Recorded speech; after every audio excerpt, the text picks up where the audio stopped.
دوسروں کا کنسنٹ، دوسروں کا تعاون اور دوسروں کی اچھی فیلنگ ساتھ شامل ہو جاتی ہے کہ یہ مجھ پر ٹرسٹ کرتی ہے اور یہ اپنی بات مجھ سے شیئر کرتی ہے اور اپنا ارادہ ظاہر کرتی ہے.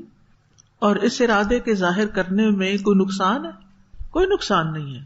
اب آپ اٹھے، آپ نے چائے بنا لی، آپ چائے پیش کر رہے ہیں، آپ کی خوشی میں اضافہ ہو گیا. چائے کا کپ اکیلے تو پینے کا مزہ ہی نہیں.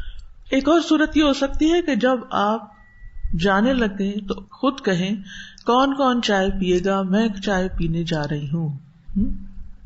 اب سب کیا کہیں گے؟ شکریہ، یا نہ بھی کہیں، لیکن آپ کے صرف پوچھ لینے پر ہی ان کے دل میں آپ کے لیے اچھے جذبات پیدا ہو جائیں گے، اور اس طرح آپ کے ان کے ریلیشن شپس اچھے ہوں گے کہ یہ جب کوئی کام کرتی ہے تو ہمیں بھی ساتھ مشورے میں شریک رکھتی ہے. ٹھیک ہے.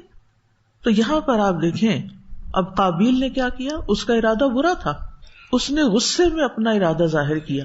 یہاں ایک اور صورت پیش آتی کہ مثلاً آپ کو اگر غصہ آ رہا ہے کسی بات پر تو اس وقت آپ کے دل میں کئی طرح کے خیالات آ رہے ہوتے ہیں نا. اب میں اس کے ساتھ یہ کروں گی، میں ایسا کروں گی، ویسا کروں. کیا اس وقت آپ کو اپنے خیالات اور اپنے ارادے ظاہر کر دینے چاہیے؟ نہیں کرنے چاہیے نا، کیونکہ اس میں بہت سے شیطانی وساوس بھی شامل ہیں.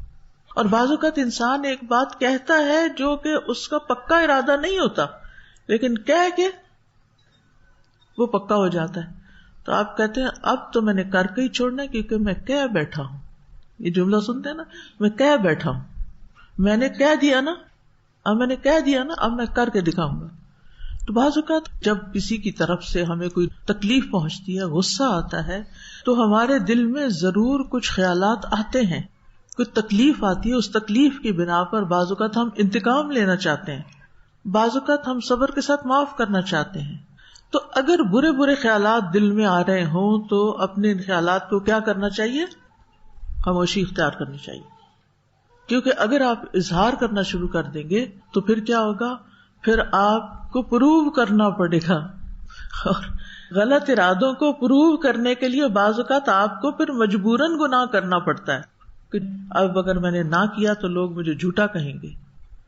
اس کے برعکس حابیل نے ایک اچھا ارادہ کیا اور اس نے بھی اپنا ارادہ بتا دیا، اپنی نیت کا اظہار کر دیا.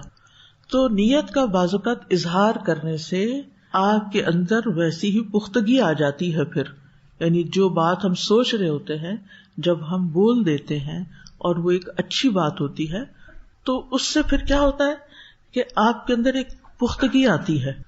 ہوتا پتہ کیا کہ ایک بات جب ہم کر لیتے ہیں نا تو اس کے ارادے کے ظاہر کرنے کے بعد شیطان اور ہمارا نفس ہمارے پیچھے لگ جاتا ہے.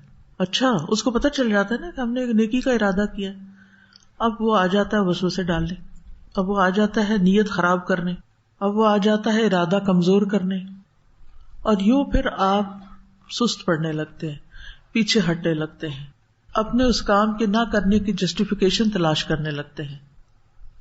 لیکن اگر آپ نے ارادہ کیا ہوا ہو اور جن لوگوں کے سامنے اظہار کیا ہوا ہو تو پھر کیا ہوتا ہے؟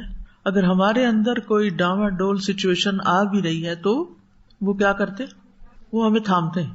وَتَوَاصَوْا بِالْحَقِّ وَتَوَاصَوْا بِالصَّبْرِ. وہ ہمیں ڈرا چلتے کہتے آپ کا یہ آئیڈیا بہت اچھا تھا، تو آپ نے پھر کیا سوچا اس پہ؟ ان کو بھی نہیں خبر ہوتی کہ ہمارے اندر کیا جنگ چل رہی ہے، تو وہ ہمیں انڈائریکٹلی سپورٹ کر رہے ہوتے.